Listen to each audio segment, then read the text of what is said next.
పంతం పట్టి కొడితే ఏం చేయగలడు అమిత్ షా అంటే బెంగాల్లో మమతా బెనర్జీని దించగలడు.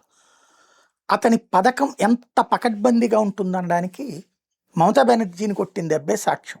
రాష్ట్ర వ్యాప్తంగానే కాదు, ఇప్పుడు సువేందు అధికారి నందిగ్రామ్లో పోటీ చేస్తుంటాడు.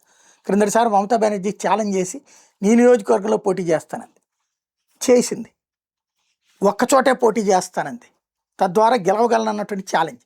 దాంతో సువేందు అధికారి తన నియోజకవర్గానికి పరిమితం అవ్వాల్సి వచ్చింది ఎక్కువగా. ఆ కాన్సెప్ట్ వల్ల అక్కడ అతను మిగతా చోట్ల యాక్టివేట్ చేయలేక 77 సీట్ల దగ్గర ఆగిపోవాల్సి వచ్చింది. అమిత్ షా అది కనిపెట్టాడు, ఇక్కడ ఎమోషన్ ముఖ్యం అన్నటువంటిది గ్రహించాడు.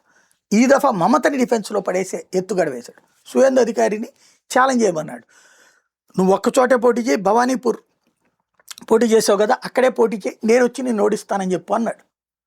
సువేందు అధికారి అమిత్ షా నమ్మి ఆ మొక్కే ప్రకటించాడు. సువేందు అధికారికి నందిగ్రామ్ నుంచి పోటీ చేయి, నువ్వు భవానీపూర్ నుంచి కూడా పోటీ చేయని చెప్పాడు. సేఫ్టీకి అది రెండోది ఇది. ఎందుకంటే మమత క్రిందటిసారి నందిగ్రామ్ నుంచి పోటీ చేసి పార్టీ గెలిచి ఆమె ఓడిపోయింది, మళ్ళీ భవానీపూర్లో ఖాళీ చేయించేసింది. ఒకవేళ ఇక్కడ ఓడిపోతే అన్న భయం సువేందు అధికారికి లేకుండా 2 చోట్ల నుంచి చేయమని చెప్పాడు. అయితే ఎలా గెలవగలం? భవానీపూర్ మమతకి కంచుకోట లాంటిది, ఈవెన్ మధ్యలో ఏనాడు ఓడిపోయినటువంటిది కాదు. ఈ విషయాన్ని అడిగినప్పుడు సువేందు అధికారి ఏం అడగలేదు, అమిత్ షాని నమ్మాడు. అమిత్ షా అక్కడ మైక్రో మేనేజ్మెంట్కి తను స్వయంగా రంగంలోకి దిగాడు.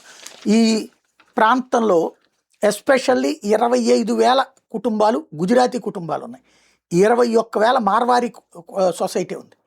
వాళ్ళందరితో డిన్నర్ మీటింగులు సపరేట్గా అమిత్ షా ఆర్గనైజ్ చేశాడు, చేయించాడు. కొన్నిటికి తను కూడా అటెండ్ అయ్యాడు.